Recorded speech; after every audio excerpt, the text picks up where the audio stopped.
Hello दोस्तों, आप सभी को हमारे यूट्यूब चैनल अभिनव क्लास में मोस्ट वेलकम है दोस्तों। तो दोस्तों ये वीडियो है बिहार दरोगा एसआई प्रैक्टिस सेट के ऊपर।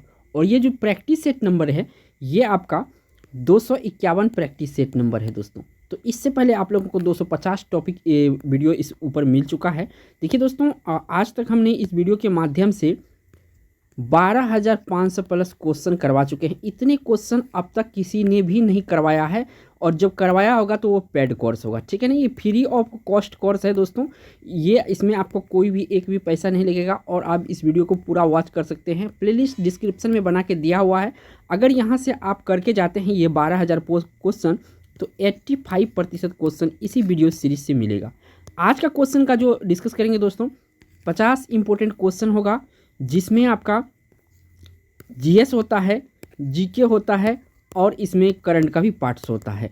अगर बात करेंगे रेशियो का, तो इस 50 क्वेश्चन में 40% क्वेश्चन जो होता है प्रीवियस ईयर दरोगा से होता है दोस्तों, और 60% क्वेश्चन जो होता है एज ए संभावित होता है, डिफरेंट टाइप के एग्जाम से लिया गया होता है। ये मिक्स क्वेश्चन होता है, ठीक है ना। तो लेट नहीं करते हुए चलते हैं पहला क्वेश्चन पर। पहला क्वेश्चन यहाँ पे स्क्रीन पे आ चुका है। पूछा गया है इसमें जीव द्रव्य कला की संरचना का सर्वाधिक मान्य मॉडल है। देखिए ये क्वेश्चन टफ है, आप करके देखिए। अगर पता नहीं है तो आप देखिए इसका आंसर लगाइए, अगर आपने कहीं पढ़ा होगा। तो इस क्वेश्चन का राइट आंसर है तरल मोजेक मॉडल। सर्वाधिक मान्य है ये तरल मोजेक मॉडल किसका? जीव द्रव्य कला की संरचना का। सी ऑप्शन सही है। दिल से आप अगर जवाब दिए होंगे तो इस क्वेश्चन का आप आंसर नहीं जानते हो, क्योंकि बहुत ही टफ क्वेश्चन है ये। बढ़ते हैं आपका 2 नंबर क्वेश्चन पर। नेक्स्ट क्वेश्चन दोस्तों इसमें पूछा गया है 2 नंबर में, सर्वाधिक ऊंचाई वृक्ष है। सर्वाधिक ऊंचा वृक्ष है इसमें से, तो जो सिकोया वृक्ष होता है दोस्तों, ये सबसे अधिक ऊंचाई का वृक्ष है। कौन सा वृक्ष? सिकोया वृक्ष। आपको याद होगा कि मैं इस तरह से बता रहा हूँ दोस्तों। बढ़ते हैं आपका 3 नंबर पर। नेक्स्ट यहाँ पे 3 नंबर का पूछा गया है, कोलेटोड होता है। जो कोलेटोड है ये क्या होता है? तो कोलेटोड एक पोरी लंबा पर्णार्ध स्कंद होता है। क्या होता है? एक पोरी लंबा पर्णाभ स्कंद होता है। यानी ए ऑप्शन इस क्वेश्चन का राइट आंसर हो जाए। किसी भी आंसर के ऑप्शन पे डाउट है तो आप बेझिझक कमेंट कर सकते हैं कि इसका आंसर ये हो गया। बढ़ते हैं आपका 4 नंबर क्वेश्चन पर। 4 नंबर क्वेश्चन यहाँ पे पूछा गया आपसे, पर्णहरित युक्त मृदुतक कोशिका कहलाती है। ये जो पर्णहरित युक्त मृदुतक कोशिका होती है क्या कहलाती है? तो ये कहलाती है आपका हरित उत्तक। क्या कहलाती है? हरित उत्तक। मैं इस तरह से आपको 2 बार इसको बोल रहा हूँ और 2 बार निशान लगा रहा हूँ, ताकि आपका जो आंसर है बाय द स्पॉट आपको याद हो जाए, आपका जो दिमाग है इसमें ये छप जाए, ठीक है ना। बढ़ते हैं आपका 5 नंबर क्वेश्चन पर। नेक्स्ट क्वेश्चन यहाँ से पूछा गया दोस्तों 5 नंबर में, बंद गोभी के नील लोपित पत्तों का रंग शीतल जल में नहीं छूटता है किंतु उबलते हुए जल में छूट जाता है, ऐसा क्यों? ये आपका लॉजिकल टाइप का क्वेश्चन होता है साइंस से, ठीक है ना। इस टाइप के क्वेश्चन अक्सर टफ कर देते हैं एग्जाम को। तो इस क्वेश्चन का राइट आंसर है उबलते हुए जल में जीव द्रव्य कला मर जाती। क्या होता है? जीव द्रव्य कला मर जाती है। आई होप कि आपको आंसर याद हो गया हो, क्योंकि अच्छे क्वेश्चन है ये। बढ़ते हैं आपका 6 नंबर क्वेश्चन पर। नेक्स्ट यहाँ पे क्वेश्चन पूछा गया आपसे 6 नंबर में, प्रकाश संश्लेषण का प्रथम सोपान होता है। जो प्रकाश संश्लेषण होता है इसका प्रथम सोपान क्या होता है? इसमें 3-4 सोपान होता है, इसका प्रथम सोपान आपको बताना। तो प्रथम सोपान होता है पर्णहरित के इलेक्ट्रॉन का प्रकाश के एक फोटोन से उद्वेलित होना। क्या होता है? पर्णहरित का एक इलेक्ट्रॉन जो होता है प्रकाश के एक फोटोन से उद्वेलित हो जाता है। यानी डी ऑप्शन यहाँ से सही हो जाएगा आपका। बढ़ते हैं आपका 7 नंबर क्वेश्चन पर। नेक्स्ट यहाँ पे 7 नंबर का क्वेश्चन पूछा है, स्वयुग्मन का अर्थ है। स्वयुग्मन का क्या अर्थ है? तो एक पुष्प के पराग कोशों से उसी पुष्प के वर्तिकाग्र पर परागकणों का स्थानांतरण क्या कहलाता है? स्वयुग्मन कहलाता है। ये ऑप्शन यहाँ से सही है। दोस्तों वीडियो में आगे बढ़ने से पहले मैं आप लोगों से एक छोटा सा रिक्वेस्ट करते हैं कि आप अगर बिहार पुलिस, बिहार दरोगा, कोई भी एग्जाम की बिहार से तैयारी कर रहे हैं तो ये चैनल आपके लिए इंपॉर्टेंट है। चैनल को आप सब्सक्राइब कर सकते हैं दोस्तों, ये आपकी मर्जी के ऊपर है, क्योंकि आपका भी बेनिफिट है इसमें। आपका तैयारी जो है कि 100% होता रहेगा, ठीक है ना। और बेल आइकन को प्रेस कर लीजिए, जैसे ही हम वीडियो डालें अपलोड करें आपको नोटिफिकेशन मिल जाए। अब चलते हैं क्वेश्चन पर। हाइड्रोपोनिक्स का संदर्भ है। तो हाइड्रोपोनिक्स का संदर्भ होता है तरल माध्यम में पौधा उगाना। क्या होता है? तरल माध्यम, यानी जैसे जल में पौधा उगाना, इसी को हाइड्रोपोनिक्स कहा जाता है। बी ऑप्शन यहाँ से सही है। बढ़ते हैं 9 नंबर पर। नेक्स्ट यहाँ से क्वेश्चन पूछा गया है कि सिग्नल आवृत्ति के वाहक तरंग पर अध्यारोपण की प्रक्रिया को कहा जाता है। सिग्नल आवृत्ति के वाहक तरंग पर अध्यारोपण की प्रक्रिया को कहा जाता है। तो ये कहा जाता है मॉडुलन। क्या कहा जाता है? मॉडुलन कहा जाता है। सी ऑप्शन यहाँ से सही है। नेक्स्ट यहाँ से क्वेश्चन पूछा गया है 10 नंबर में, यदि वातावरण नहीं होता तो पृथ्वी के तल पर औसत तापमान कितना होता? तो औसत तापमान बहुत ज़्यादा होता है। कितना होता है? बहुत ज़्यादा होता है। बी ऑप्शन सही है, यहाँ पे अधिक होता है। बढ़ते हैं 11 नंबर क्वेश्चन पर। नेक्स्ट यहाँ से क्वेश्चन पूछा गया आपसे 11 नंबर में, श्वेत प्रकाश में देखने पर साबुन के बुलबुले में रंग दिखाई पड़ते हैं, क्योंकि क्यों? श्वेत प्रकाश में देखने पर साबुन के बुलबुले में रंग दिखाई पड़ते हैं, इसका क्या कारण होता है? तो इसका कारण जो होता है व्यतिकरण होता है। व्यतिकरण के कारण से जो है कि बुलबुले की रंग रंगीन दिखाई पड़ता है। तो डी ऑप्शन यहाँ से सही है। बढ़ते हैं आपका 12 नंबर क्वेश्चन पर। नेक्स्ट यहाँ से क्वेश्चन पूछा गया 12 नंबर में, प्रकाश सीधी रेखाओं में चलता प्रतीत होता है। प्रकाश सीधी रेखाओं में चलता प्रतीत होता है, क्यों? तो देखिए, इसका जो तरंग दैर्घ्य ये बहुत छोटी होती है। क्या होता है? इसका तरंग दैर्घ्य बहुत छोटी होता है, इसीलिए प्रकाश जो है सीधी रेखाओं में गमन करते हुए नजर आता है। नेक्स्ट यहाँ से क्वेश्चन पूछा गया आपसे 13 नंबर में, कागज पर अंगुलियों की छाप की पहचान उस पर प्रदीप्तिशील चूर्ण छिड़कर तथा निम्न प्रकाश में देखकर की जाती है। तो पराबैंगनी प्रकाश में। किसमें? पराबैंगनी प्रकाश में। डी ऑप्शन यहाँ से सही है। नेक्स्ट यहाँ से क्वेश्चन है 14 नंबर का है कि बीटा तरंगे होती है। जो बीटा तरंगे है ये क्या होती है? तो बीटा तरंगे जो होता है रेडियोधर्मी इलेक्ट्रॉन होता है। क्या होता है? रेडियोधर्मी इलेक्ट्रॉन होता है बीटा तरंगे। नेक्स्ट यहाँ से क्वेश्चन पूछा गया है 15 नंबर में, नाभिक के बल का उद्गम केंद्रक के एक जोड़े के बीच निम्न कणों को विनिमय से संबंधित किया जाता है। किससे संबंधित किया जाता है? विनिमय से। तो ये पाई मेसोन से संबंधित किया जाता है। किससे? पाई मेसोन से। बी ऑप्शन यहाँ से सही है। बढ़ते हैं आपका 16 नंबर क्वेश्चन पर। नेक्स्ट क्वेश्चन दोस्तों इसे पूछा गया है, एक राडार 1 माइक्रो सेकेंड की अवधि के स्पंदे में 100 माइक्रो सेकेंड के अंतराल से भेज रहा है, राडार की परास होगी। अगर परास का फॉर्मूला यहाँ पे लागू करेंगे दोस्तों तो इस क्वेश्चन का राइट आंसर जाएगा 15 किलोमीटर। कितना? 15 किलोमीटर। ठीक है ना। बढ़ते हैं आपका 17 नंबर क्वेश्चन पर। नेक्स्ट क्वेश्चन दोस्तों इससे पूछा गया है, प्रेरक ऊर्जा का संचय डैश में करता है। प्रेरक ऊर्जा का संचय किस में करता है? इसका कहने का मतलब है तो अपने चुंबकीय क्षेत्र में। किस में करता है? अपने चुंबकीय क्षेत्र में प्रेरक ऊर्जा का संचय करता है। तो सी ऑप्शन यहाँ से सही है। बढ़ते हैं 18 नंबर क्वेश्चन पर। नेक्स्ट यहाँ से क्वेश्चन पूछा गया आपसे, ट्रांसफार्मर प्रयुक्त होता है। जो ट्रांसफार्मर होता है ये प्रयुक्त होता है। तो देखिए, ये जो प्रयुक्त होता है मात्र एसी परिपथ में प्रयुक्त होता है। किसमें? एसी, यानी कि इलेक्ट्रिक जो होता है अल्टरनेटिव करंट जो होता है दोस्तों, इसमें प्रयुक्त होता है एसी, यानी कि यहाँ से आपका डी ऑप्शन सही हो जाएगा। नेक्स्ट यहाँ से क्वेश्चन पूछा गया है 19 नंबर में, किसी आणविक कक्षा में अधिकतम इलेक्ट्रॉन की संख्या हो सकती है। इलेक्ट्रॉन की संख्या अधिकतम कितना हो सकती है? तो ये हो सकती है दोस्तों 2। कितना हो सकती है? 2 अधिकतम इलेक्ट्रॉन की संख्या हो सकती है। बढ़ते हैं आपका 20 नंबर क्वेश्चन पर। 20 नंबर क्वेश्चन में पूछा जा रहा है आपसे, ऊंची तुंगता पर जल का क्वथनांक कम हो जाता है, क्यों? तो यहाँ पे जो दोस्तों कम होने का कारण होता है वायुमंडल दबाव कम होता है, इसी के कारण से यहाँ पे ऊंचाई जगह पर वायुमंडल का दाब कम हो जाता है, इसलिए क्वथनांक जल का यहाँ पे कम हो जाता है। बढ़ते हैं 21 नंबर क्वेश्चन। नेक्स्ट यहाँ से क्वेश्चन पूछा गया है 21 नंबर में, जल का वाष्पीकरण एक स्वतः प्रक्रिया है यद्यपि यह होती। जल का जो वाष्पीकरण है एक स्वतः प्रक्रिया है यद्यपि यह होती। क्या होती? तो ये होती है दोस्तों एक ऊष्मीय शोषी प्रक्रिया। ऊष्मा शोषी क्रिया होती है जल वाष्पीकरण का एक। बढ़ते हैं आपका 22 नंबर क्वेश्चन पर। नेक्स्ट यहाँ से 22 नंबर क्वेश्चन इससे पूछा गया, एक रासायनिक क्रिया में उत्प्रेरक का कार्य होता है परिवर्तित करना। उत्प्रेरक का कार्य क्या होता है? कैसे का परिवर्तन करना होता है? तो ये होता है आपका जो है सक्रिय ऊर्जा। क्या होता है? सक्रिय ऊर्जा में परिवर्तित करना। यहाँ पे आपका सी ऑप्शन सही है, सक्रिय ऊर्जा।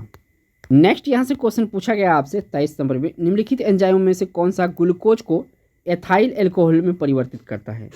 तो ग्लूकोल को एथाइल एल्कोहल में जो परिवर्तित करता है ये होता है जाइमेज। क्या होता है? जाइमेज होता है, यानी यहाँ से डी ऑप्शन सही है, जाइमेज। नेक्स्ट यहाँ से क्वेश्चन पूछा गया आपसे, सिरका एक तनु जलीय घोल है। सिरका एक तनु जलीय घोल है, किसका घोल है? तो ये एथेनोइक अम्ल का घोल है। क्या किसका घोल है? एथेनोइक अम्ल का घोल है सिरका का तनु जलीय घोल। बढ़ते हैं आपका 25 नंबर क्वेश्चन। नेक्स्ट यहाँ से क्वेश्चन पूछा गया 25 नंबर में, एल्यूमिनियम क्लोराइड डैश में अस्तित्व होता है। तो एल्यूमिनियम क्लोराइड किस में अस्तित्व होता है? तो इसका अस्तित्व होता है द्वियाणु में। क्या किस में होता है? द्वितीय याणु में होता है। ठीक है ना, द्वितीय याणु में होता है, यानी ए ऑप्शन यहाँ से सही हो जाएगा। बढ़ते हैं आपका 26 नंबर क्वेश्चन पर। अब यहाँ जो क्वेश्चन पूछा गया फिजिक्स से, अनुचंबक गुण है। अनुचुंबक गुण किस में है? तो अनुचुंबक गुण जो है दोस्तों ये अयुग्मित खाली इलेक्ट्रॉन का है। किसका है? अयुग्मित खाली इलेक्ट्रॉन का है, यानी सी ऑप्शन क्वेश्चन का राइट आंसर हो जाएगा। बढ़ते हैं आपका नेक्स्ट क्वेश्चन। नेक्स्ट यहाँ से क्वेश्चन पूछा गया आपसे 27 नंबर में, लोहा जिस खनिज से बनता है वो है, लोहा जिस खनिज से बनता है वो होता है हेमेटाइट। क्या होता है इसमें? हेमेटाइट हो जाएगा, यानी सी ऑप्शन यहाँ से सही हो जाएगा। नेक्स्ट यहाँ पे क्वेश्चन पूछा गया है कि एक रेडियोधर्मी पदार्थ का अर्ध जीवन समय 20 मिनट है, इस पदार्थ का 1 ग्राम से घटकर 0.25 ग्राम रह जाने में समय लगता है, कितना समय लगेगा? तो इसमें समय लगेगा दोस्तों 40 मिनट। कितना समय लगेगा? 40 मिनट समय लगेगा। बी ऑप्शन यहाँ से सही है। बढ़ते हैं आपका 29 नंबर क्वेश्चन पर। नेक्स्ट यहाँ से क्वेश्चन पूछा गया आपसे 29 नंबर में, जब एक कोलाइडी तंत्र का परिक्षेपण माध्यम गैस से माना जाए तो उसे कहा जाता है, कोलाइडी तंत्र का परिक्षेपण जो है माध्यम गैस में है तो उसे क्या माना जाएगा? तो उसे माना जाएगा दोस्तों एरोसोल। क्या माना जाएगा? एरोसोल माना जाएगा। यहाँ से आपका सी ऑप्शन सही है। बढ़ते हैं आपका 30 नंबर क्वेश्चन पर। नेक्स्ट यहाँ से क्वेश्चन पूछा गया है, टेट्राफ्लोरोएथिलीन एकल है, टेट्राफ्लोरोएथिलीन एकक किसका एकक है?